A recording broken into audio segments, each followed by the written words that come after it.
এবার নবম Ballon d'Or পাবেন লিওনেল মেসি। নবম ব্যালন ডিওর পাওয়া অসম্ভব নয় এলিমটনের, আর সেই নবম ব্যালন ডিওর পেয়ে মেসি ছাড়িয়ে যাবেন নিজেকে। 2026 সালে তার হাতে উঠতে পারে এই ব্যালন ডিওর শিরোপা। কিভাবে, সেই আলোচনা নিয়ে থাকছে প্রতিবেদন।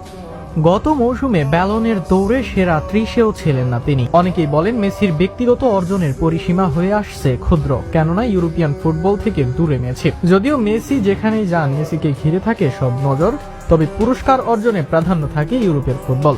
বিশেষ করে ব্যালন ডিওরের মতো পুরস্কারে দেখা হয় ইউরোপের বড় ক্লাবের বড় খেলোয়াড়দের পারফরম্যান্স। আর সেখানেই অনেকের ধারণা ইউরোপের বড় ক্লাবে না খেলায় এখন আর ব্যালন ডিওর পাবেন না লিওনেল মেসি। কিন্তু 2026 সালেই আবার ব্যালন ডিওর পেতে পারেন এই আর্জেন্টাইন। ব্যালনের 3টা শর্তের মাঝে একটি জাতীয় দলের হয়ে পারফরম্যান্স, আর সেটি এলএম10 এর জন্য খুলে দিবে ব্যালন ডিওরের দরজা। 2026 বিশ্বকাপে অংশ নেবে আর্জেন্টিনা দল, আর সেখানে আর্জেন্টিনার হয়ে নামবেন লিওনেল মেসি। সেখানেই সব নজর নিজের দিকে কেড়ে নেওয়ার পালা তার।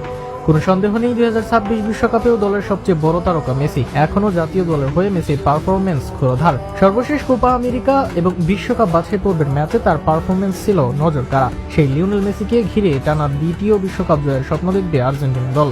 আর যদি গত বিশ্বকাপের মতো এবারের বিশ্বকাপেও জ্বলে ওঠেন লিওনেল মেসি, যদি আর্জেন্টিনাকে শিরোপা এনে দেন, তবে ব্যালনের রেসে যে ঢুকে যাবেন মেসি তাতে নেই সন্দেহ।